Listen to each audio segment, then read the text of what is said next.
Olá, eu sou o Renato Januzzi Cecchetini.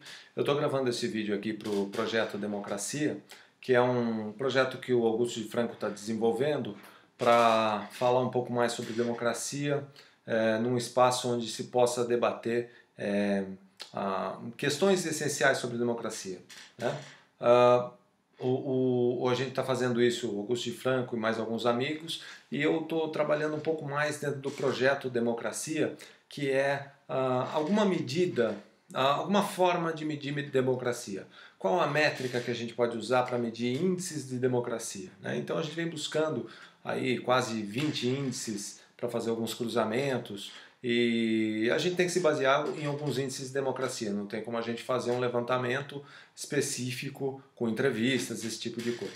Então, o primeiro índice que a gente tem analisado bastante é o da AU Democracy Index, né? A AU é o braço de inteligência da The Economist, né? Revista britânica.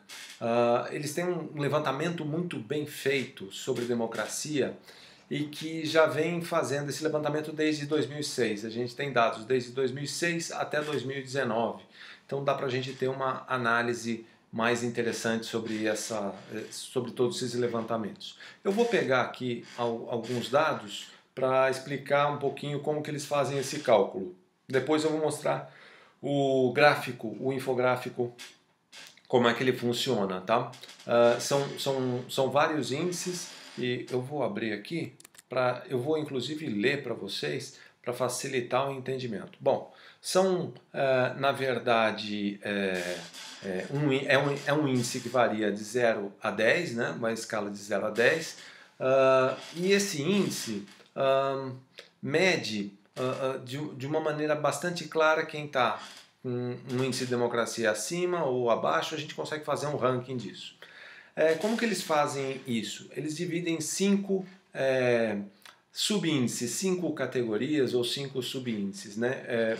Processo eleitoral e pluralismo, liberdades civis, funcionamento de governo, política, participação política, e cultura política. Cada categoria dessa tem uma classificação de 0 a 10. Então tem algumas perguntas para responder isso. Quem alcança o maior índice é 10, quem alcança o menor índice é 0. Então se faz uma proporção aí, uma regra de 3 para ver de 0 a 10, e depois se faz uma média simples dessas 5 categorias, né? Tem uma série de regras para isso, e normalmente eles usam uma pontuação de 1, meio e 0, né? 1, meio e 0, eles vão classificando dessa forma. Bom, como que a gente faz uma medida então? Eles dividem os países, as categorias dos países, em 4 categorias. Tem os regimes autoritários, que vão de pontuações menores ou iguais a 4. Então, de 4 para baixo é regime autoritário. Maior que 4 até 6 é um regime híbrido, né? Aí, acima de 6 até 8 é uma democracia com falha, é flawed democracy, né? Uma democracia com falha. Depois eu vou entrar nesse detalhe, eu vou ler especificamente como que a gente pode classificar uma democracia com falha. Que muitas pessoas olham para isso e falam assim: mas não existe falha em democracia. Existe uma possibilidade de a gente ter uma democracia, mas não é tão boa assim, e a gente tem que ficar de olho nisso, né? E uma democracia plena que está acima de 8. Tudo acima de 8 até 10 é uma democracia plena. Bom, vamos lá. O que é uma democracia com falha?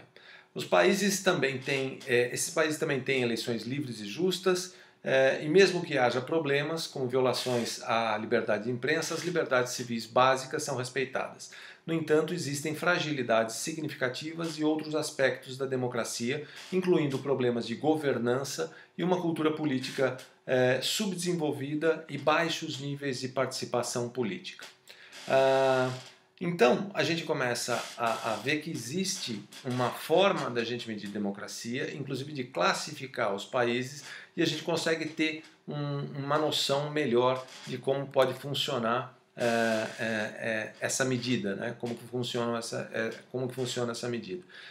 Existe muita crítica em cima de alguns índices, e eu acredito que o do Democracy Index é um dos índices menos criticáveis, porque ele faz ainda uma correlação com outros levantamentos. Ele faz pesquisas, entrevistas com pessoas nas ruas, utilizando dados do WVS, World Value Survey, do Gallup, ou de outros levantamentos que podem ajudar a melhorar esses dados. Além de ouvir especialistas também de cada país. Então a gente consegue ver alguns dados bastante interessantes aí.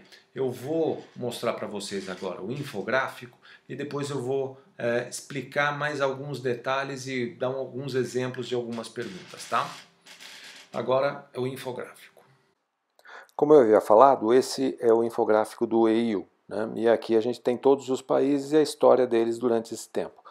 Vamos dar uma olhada aqui, então, começando por Noruega, né? É o topo da lista e está sempre no topo, né? Então é por aí a gente vê qual é a história. E aí a gente pode ir passando país por país pela ordem aí do ranking de 2019. E aí você vê a história de cada um desses países, né? O perfil desse movimento no índice de democracia. Vamos olhar um outro país que eu gosto bastante de ver o caso, que é da Tunísia, né? A Tunísia teve a Primavera Árabe em 2010, 2011 e olha a diferença no perfil de índice de democracia da Tunísia, que cresceu bastante, passando de um regime autoritário para uma democracia com falhas.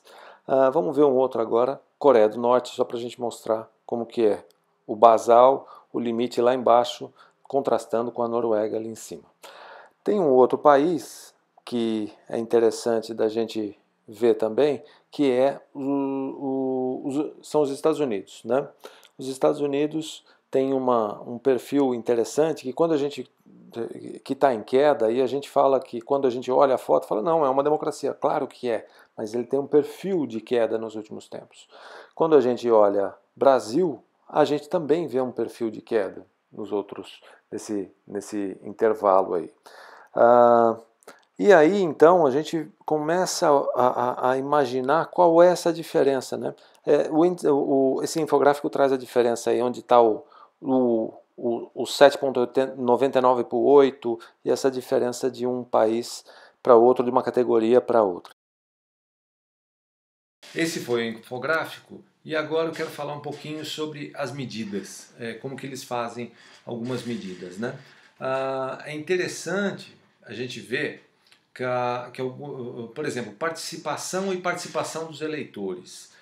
Existem alguns dados que a gente consegue perceber que quando poucos eleitores vão votar, isso pode ser uma medida ruim, né, para a democracia. Por quê? Poucas pessoas participando da democracia. Então a gente percebe que em democracias mais consolidadas e desenvolvidas, né, com algumas exceções muito pequenas, os retornos são mais altos, normalmente acima de 70% de democracias menos estabelecidas. Se vocês se lembrarem na última eleição, a gente teve próximo dos 70% de participação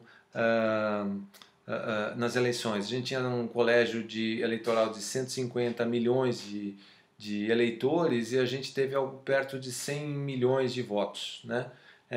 Então a gente teve alguma coisa bem próxima disso. Tem também uma medida bastante interessante que é um equilíbrio entre executivo e legislativo, né? Muitas vezes as pessoas falam em democracia, falam assim, mas o presidente foi eleito e ele pode mandar. Ele pode mandar, mas você tem um grupo de outro lado, que é um colegiado, que também modera, não seria modera porque não é um poder moderador, né? Mas é um parlamento que vai fazer alguns julgamentos do que é necessário e o que não é necessário. Então, a legislação de um país. Então, o legislativo tem que legislar e também fazer um equilíbrio junto com o executivo. Então, isso é medido também dentro do Democracy Index, né? Então, por exemplo, eu vou colocar aqui algumas perguntas, eu estou passando por elas. Pergunta 6. As leis dão amplas condições para campanhas igualitárias? Aí a gente está falando de processo eleitoral, né? As leis dão amplas condições para campanhas igualitárias? 1, se sim. Meio, se formalmente sim, mas na prática as oportunidades são limitadas para alguns candidatos. E 0, se não. Vou colocar uma outra pergunta aqui. Os cidadãos são livres para formar partidos políticos independentes do governo? Partidos políticos independentes do governo. 1, sim. Meio, existem algumas restrições. E 0, não. Vou colocar a 12 aqui. É permitido aos cidadãos formar organizações políticas e cívicas livres de interferência e vigilância do Estado?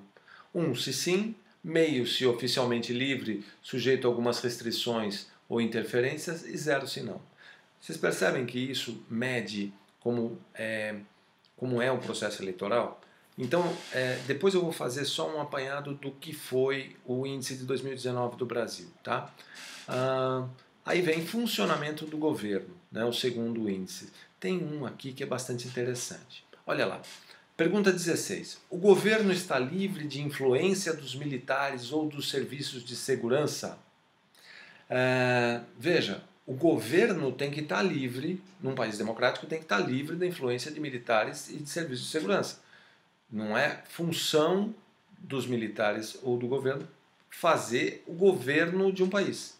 Então eles não deveriam fazer uma influência sobre isso. Então a resposta: 1, se sim, né? 1 ponto se sim, meio se a influência é baixa, mas o ministro da Defesa não é civil, se o risco atual é muito baixo, mas o país tem uma história recente de domínio militar ou golpes. E 0 se não, né? Então aí a gente começa a perceber. Tem a 17 aqui bastante interessante. Forças e organizações estrangeiras não determinam funções ou políticas importantes de governo. Então algo de fora interferindo no país, né? 1, se sim. Meio, se alguma característica de protetorado. Não, quando não tem influência. Então tem várias coisas aí, depois passando por participação política. Então, participação dos eleitores em eleições nacionais. Então é medido muito por eleição nacional. 1, se acima de 70%, meio se de 50% a 70% e 0 se menos de 50%. Né? Agora, se o voto é obrigatório, pontuar como 0. Por quê? Porque tem que ser espontâneo. Né? Se o voto é obrigatório, se você é obrigado a votar, é pontuado como 0. Por quê? Porque isso deve ser voluntário. As pessoas têm que ir voluntariamente. As pessoas indo voluntariamente com uma participação acima de 70% quer dizer que tem uma participação política muito grande. É uma maneira de medir que eu acho bastante interessante. Né? Participação de mulheres no governo, no parlamento, né? E vários índices desse jeito. Cultura política e democrática. Então, por exemplo, aqui, percepções de liderança, proporção da população que deseja um líder forte que se sobrepõe ao parlamento e às eleições. 1 se baixo, né? Meio se moderado e 0 se alta. Então isso é bastante indicativo de um país que está querendo um líder muito forte que se sobrepõe ao parlamento e às eleições, quer dizer que é um país pouco democrático. Né? A gente tem várias questões, são 60 questões no total, divididas aí. Mas a gente percebe que o que existe maior correlação entre democracia e outro índice são as liberdades civis, que aí mede imprensa livre, cobertura da mídia se é robusta ou não, restrições políticas ao acesso à internet, instituições, uso da tortura pelo Estado, por exemplo. Né? Então tudo isso é medido de alguma forma. E depois vem até a questão de número 60. Então são 60 questões divididas nesses 5 grupos e que cada um é medido de alguma forma. Ok? Bom, agora falando especificamente sobre o Brasil, o índice de 2018 comparado ao de 2019. Né? A gente tinha aqui um índice geral, o overall score, né? O overall score que está na coluna E do que a gente está vendo aí. A gente tinha um índice de 6,97, né? Ali no meio democracia com falhas.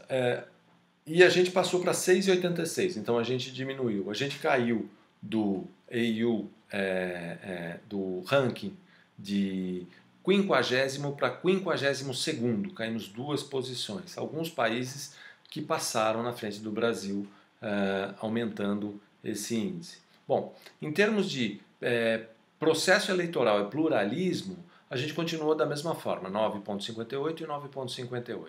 Em termos de funcionamento do governo, a gente tem um índice baixo, que é 5,36, que continuou 5,36 em 2019. Na participação política, a gente passou de 6,67 para 6,11, diminuiu um pouco. E cultura política, a gente continuou no mesmo índice, que é 5, no meio, é a média da média mesmo, né? Em termos de liberdades civis, a gente continuou em 8,24, continuou com 8,24. Então a gente teve uma queda específica aí em participação política. Então quando a gente olha tudo isso, a gente começa a entender como é que alguns índices medem o Brasil, assim como medem qualquer país no mundo inteiro. Então é o mesmo índice que mede qualquer país no mundo inteiro. É normal a gente olhar para isso e começar a querer defender um governo ou atacar um governo com relação a esses índices. A gente tem que olhar para eles e tentar imaginar que essa métrica está medindo todo mundo. Então todo mundo vai ser impactado da mesma forma, porque as perguntas são as mesmas. Então a gente está buscando entender a democracia de cada país. Isso mostra que, apesar de ser difícil medir democracia, a gente consegue ter alguma métrica possível para fazer uma análise de algum país. Bom, era isso que eu queria falar sobre o AU. Depois a gente vai falar de outros índices também e fiquem à vontade para fazer qualquer comentário, qualquer pergunta, se a gente puder ajudar a entender de alguma forma o índice, a gente está à disposição também, tá? Um grande abraço.